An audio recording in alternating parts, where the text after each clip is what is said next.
السلام علیکم۔ Welcome to my channel خوف کی دنیا۔ تمام ویڈیو اپڈیٹس کے لیے چینل کو سبسکرائب کر کے بیل نوٹیفیکیشن کو آن کر دیں۔ قسمت کی چوکھٹ سے ٹھکرائے وقت کی نوکیلی موجوں اور مایوسی کی ڈھلوان نے اجمل کو عامل ناصر بنگالی کی دہلیز پر پہنچا دیا۔ عامل ناصر بنگالی گزشتہ کئی سالوں سے بنگلہ دیش کے بدنام زمانہ جنگل میں چلہ کشی کرتا رہا اور اس نے چند ایسے منتروں پر عبور حاصل کر لیا جس کی بدولت وہ لوگوں کی آنکھوں میں جھانک کر ان کے جائز و ناجائز کام کر دیا کرتا تھا۔ یہی وجہ تھی کہ جب سے وہ پاکستان کے اس گنجان آباد اور بارونق شہر میں غیر قانونی طور سے آیا تھا، لوگوں کی اچھی خاصی بھیڑ اس کے گرد جمع رہتی، جن میں پڑھے لکھے اور ان پڑھ دونوں طبقے کے لوگ ہوتے۔ بغل میں دبایا ہوا کاغذوں کا پلندہ ایک طرف رکھ کر اجمل بھی دوسرے لوگوں کی طرح اپنی باری کا انتظار کرتا رہا۔ کافی دیر انتظار کے بعد اسے بھی عامل بابا کے خاص کمرے میں جانے کی اجازت مل گئی۔ عامل بابا کو دیکھ کر اجمل کو اپنی سوچ بدلنا پڑی۔ 30 سالہ فربہ وجود، سیاہ لمبے کندھوں تک پھیلے بال، گھنی داڑھی اور آنکھوں میں چمک دیکھ کر اسے عقیدت سی ہو چلی تھی۔ وہ ان کے سامنے آلتی پالتی مار کر بیٹھ گیا۔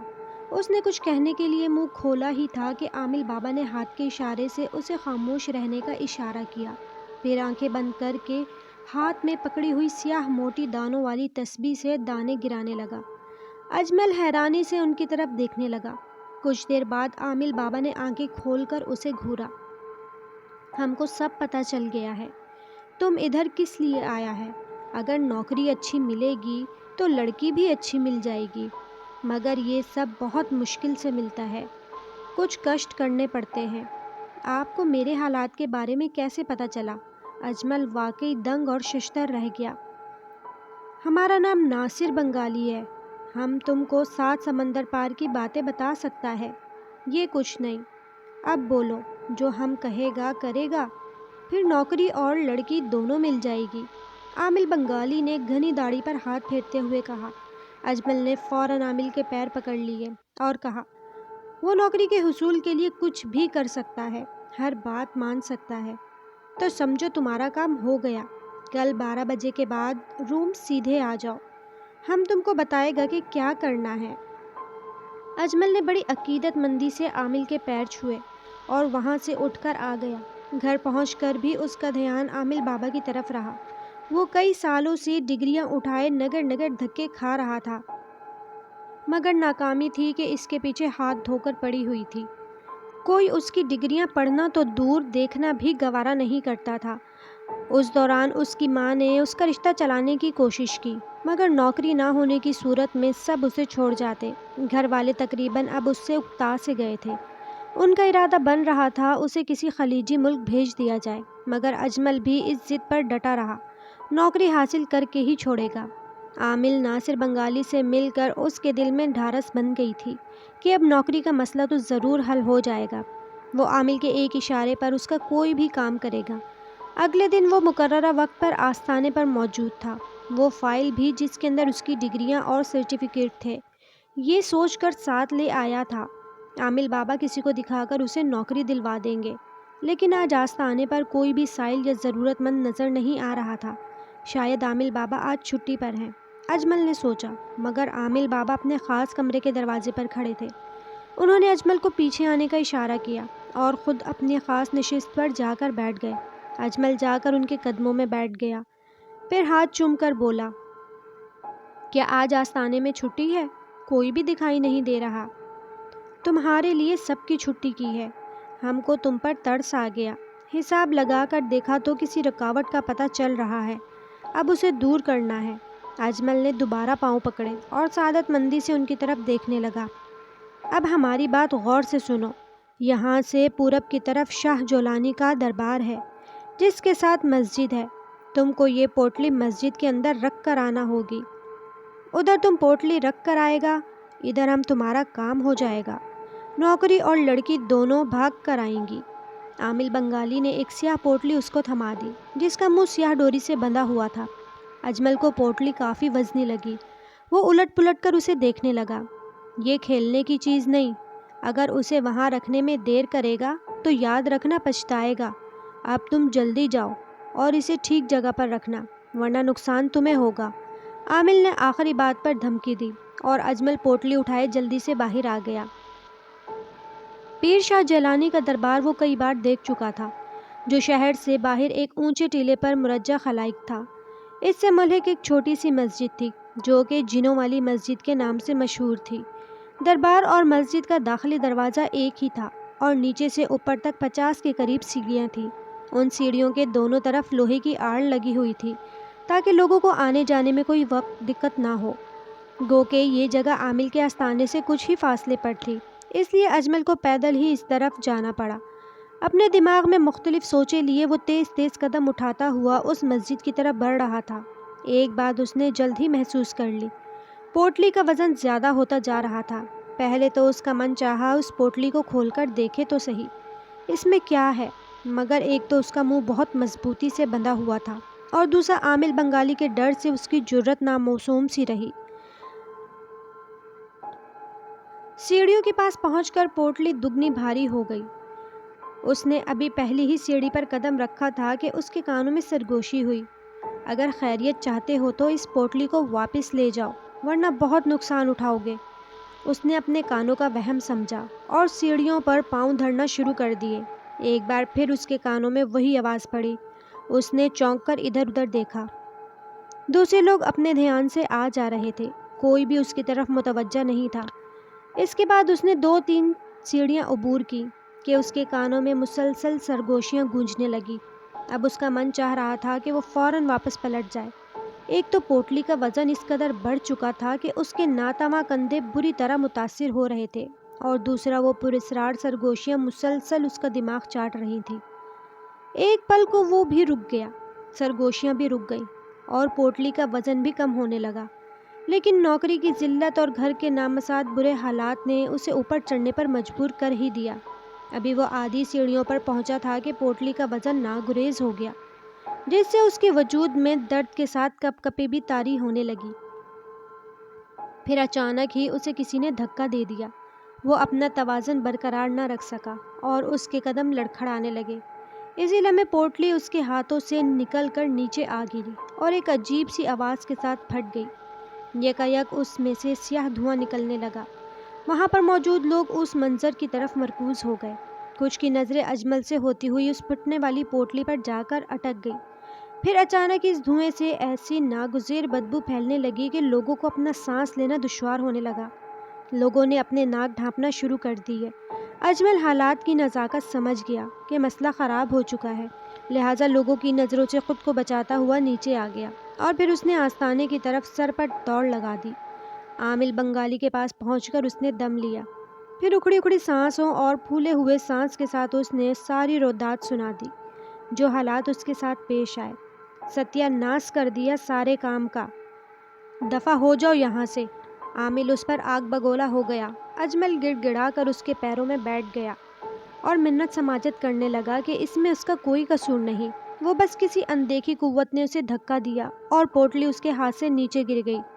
وزن بھی اس قدر زیادہ ہو گیا تھا کہ اٹھایا نہیں جا رہا تھا۔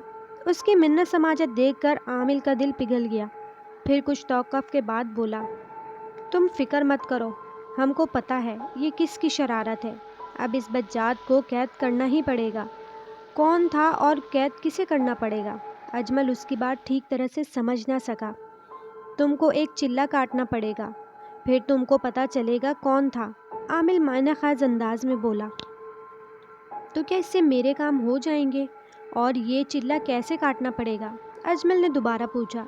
کوئی چاند کی آخری تاریخ ہے، ہم دونوں کو ایک ساتھ 10 راتوں تک ایک چلہ کاٹنا پڑے گا، پھر تمہارے رکے ہوئے سب کام ہو جائیں گے۔ ٹھیک ہے، میں یہ چلہ کاٹنے کے لیے تیار ہوں، اجمل جلدی سے بولا۔ اس کے لیے کچھ لانا پڑے گا، پھر یہ چلہ ہوگا۔ عامل اس کی طرف گہری نظروں سے دیکھ رہا تھا۔ اب مجھے چیزوں کے بارے میں بتائیں، میں لے آتا ہوں۔ اجمل کے ذہن میں تھا کہ کوئی بازاری چیزیں ہوں گی جنہیں وہ چٹکی بجا کر لے آئے گا۔ پہلا کام تھوڑا مشکل ہے، کسی مہیلا کی قبر کھود کر اس کے بال کاٹ کر لانا ہوں گے۔ عامل کے چہرے پر شیطانی سنجیدگی چھا گئی۔ قبر کھود کر؟ اور یہ مہیلا کیا ہوتا ہے؟ قبر کا نام سن کر اجمل ڈر گیا۔ اور مہیلا کا لفظ اس کے لیے بالکل نیا تھا۔ مہیلا کا مطلب لڑکی۔ کسی بھی لڑکی کی قبر کھود کر اس کے بال کاٹ کر لے آؤ۔ اس پاس والے قبرستان میں نے صبح ایک لڑکی کا جنازہ دیکھا تھا۔ رات کو جاؤ اور اس کے بال لے آؤ۔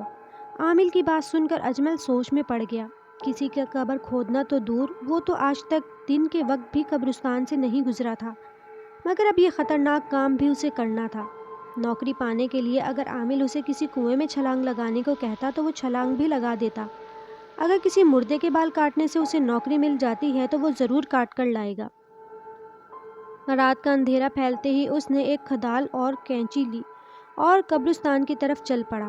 قبرستان شہر سے باہر ہونے کی وجہ سے تمام راستے ویران اور سنسان پڑے ہوئے تھے۔ حد نگاہ تک کوئی بھی زیرو دکھائی نہیں دے رہا تھا۔ آسمان سے چاند غائب تھا، جس کی وجہ سے گہری تاریکی پھیلی ہوئی تھی۔ ایک درمیانے سائز کی ٹارچ اس کے ہاتھ میں تھی، جس کی روشنی میں وہ پھونک پھونک کر قدم اٹھا رہا تھا۔ کبھی کبھی وہ رک کر اطراف میں دیکھ لیتا، کوئی اس کا پیچھا تو نہیں کر رہا، مگر اس طرف کسی انسان تو کیا کسی جانور کی بھی آنے کی توقع نہیں تھی۔ کچھ ہی دیر بعد وہ قبرستان کے بڑے داخلی دروازے کے قریب چلا گیا۔ اس کی سوچ کے برعکس سلاخوں والے گیٹ پر کوئی تالا وغیرہ نہ لگا تھا، صرف اندر سے ہی کسی نے ہلکی سی کنڈی لگائی ہوئی تھی۔ اس نے کپ کپاتے ہاتھوں سے دروازے کو ہاتھ لگایا تو وہ ایک عجیب سی چڑچڑاہٹ کے ساتھ کھلتا چلا گیا۔ اندھیرے میں ڈوبا قبرستان دیکھ کر اس کے رونگٹے کھڑے ہو گئے۔ قبریں اور لاتعداد قد آور درخت اسے بھوتوں کی مانند دکھائی دے رہے تھے۔ اس نے دھڑکتے دل کے ساتھ اندر پاؤں رکھا اور کچھ آگے جا کر وہ ادھر ادھر دیکھنے لگا۔ یکایک اسے ایسا لگا جیسے تیز ہوا کا جھونکا اس کے پاس سے گزرا ہو۔ خوف کی ایک سرد لہر اس کے وجود میں سرایت کر گئی اور وہ چاروں طرف سر گھما کر اس جھونکے کو دیکھنے کی ناکام کوشش کرنے لگا۔ اسی لمحے اس کی نظر ایک طرف ایک جھونپڑی پر پڑی، جس کا مدھم حلیہ نظر آ رہا تھا۔ اس نے سوچا ضرور یہ گورکن کی جھونپڑی ہے، اگر اس نے قبر کھودتے دیکھ لیا تو گڑبڑ ہو جائے گی، لہٰذا پہلے اس سے ہی نمٹ لینا چاہیے۔ وہ ٹارچ کی روشنی بجھا کر اس سے جھونپڑی کی طرف بڑھنے لگا۔ جھونپڑی کے قریب جا کر اس نے یکدم ٹارچ روشن کی اور اس کی روشنی جھونپڑی کے اندر پھینکنے لگا، مگر جھونپڑی اندر سے خالی تھی۔ اس کا مطلب تھا گورکن رات کو یہاں ٹھہرتا نہیں، یا پھر آج وہ چھٹی پر ہے۔ وہ جھونپڑی سے ہٹ کر اس قبر کی طرف بڑھنے لگا جس کی نشاندہی عامل نے کی تھی، قبروں کے بیچوں بیچ جہاں پر دب اور اس سروٹ کی بھرمار تھی۔ ٹارچ کی روشنی میں وہ ایک قبر کی طرف بڑھ رہا تھا۔ اس کے پیروں کے نیچے آتے سوکھے پتوں سے عجیب آواز اٹھ رہی تھی۔ جلد ہی وہ اس قبر کے پاس پہنچ گیا۔ قبر پر گلاب کے پھول تازہ پڑے ہوئے تھے۔ اس کا مطلب تھا مرنے والا 1-2 روز قبل ہی مرا ہے۔ ایک بار پھر آس پاس دیکھ کر اس نے ٹارچ ایک طرف رکھی اور دھڑکتے دل سے کدال سے مٹی ہٹانا شروع کر دی۔ چونکہ قبر کی مٹی تازہ تھی، اس لیے آسانی سے ہٹتی چلی گئی۔ کچھ دیر بعد اس نے ساری مٹی ہٹا دی، پھر اس کو سلیٹیں بھی نظر آ گئیں۔ اسی کدال سے سلیٹیں ہٹا کر جب اس کی نظر سفید کفن میں لپٹی مردہ عورت پر پڑی تو خوف کی ایک سرد لہر اس کے پورے وجود میں دوڑنے لگی۔ کپ کپی طاری ہونے کے ساتھ اس کے ماتھے پر پسینے کے قطرے بھی نمودار ہونا شروع ہو گئے۔ اس کا دہشت سے لبریز دل نہیں چاہ رہا تھا وہ اس قبر میں اتر کر اس عورت کے بال کاٹ کر لائے، مگر نوکری کا حصول اور عامل سے ناراضگی کا خطرہ مول لینا نہیں چاہتا تھا، کیونکہ ایک بار کی غلطی عامل برداشت کر چکا تھا۔ ہو سکتا ہے اب وہ مزید کوئی غلطی برداشت نہ کرے، لہٰذا یہی سوچ کر اس نے دل کو مضبوط کیا اور قبر میں اتر گیا۔ کانپتے ہاتھوں سے اس نے کینچی پکڑی اور سر کی طرف سے کفن کو کاٹنے لگا۔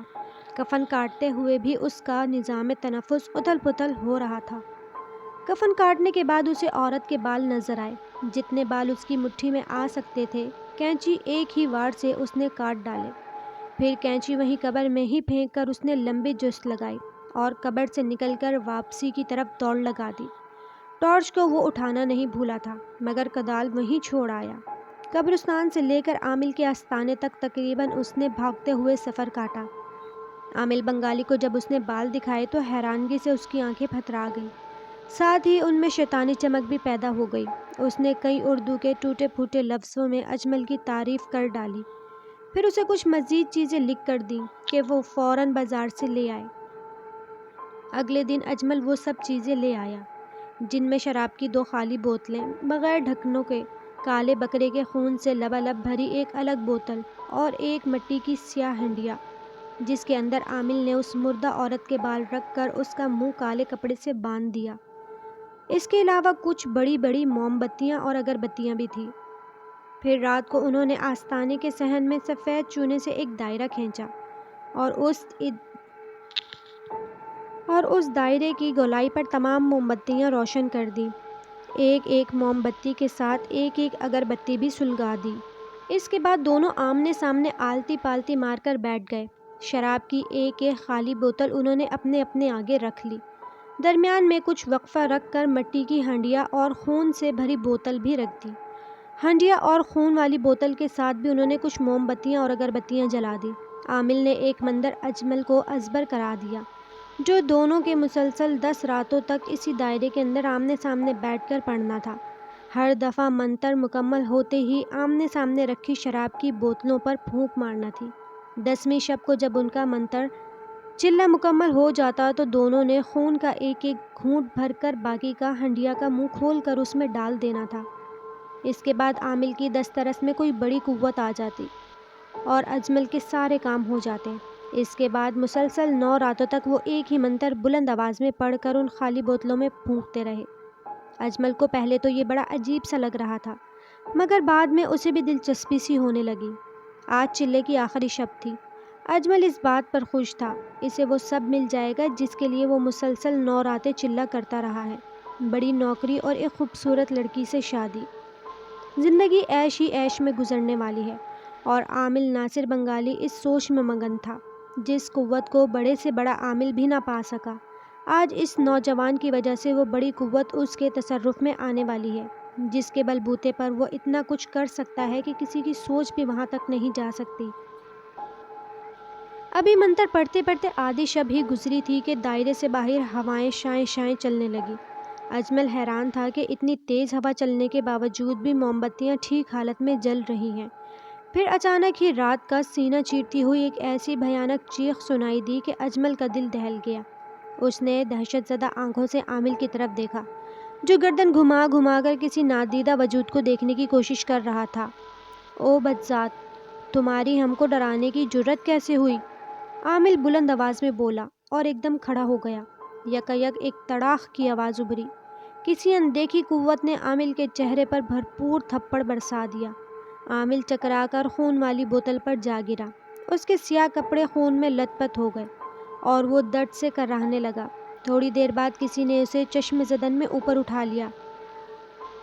عامل بلند آواز میں چلانے لگا کیونکہ ہوا میں معلق اس کا وجود چکر کھانے لگا تھا۔ اجمل کھڑا ہو کر خزاں رسیدہ پتے کی طرح تھر تھر کانپنے لگا۔ اس کی سمجھ میں نہیں آ رہا تھا کہ یہ کیا ہو رہا ہے۔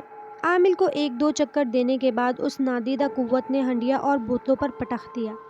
او بدبخت انسان، ایک کافر شخص کی جھوٹی باتوں میں آ کر خدا کے گھر کو پلید کرنے کی کوشش کرتا ہے۔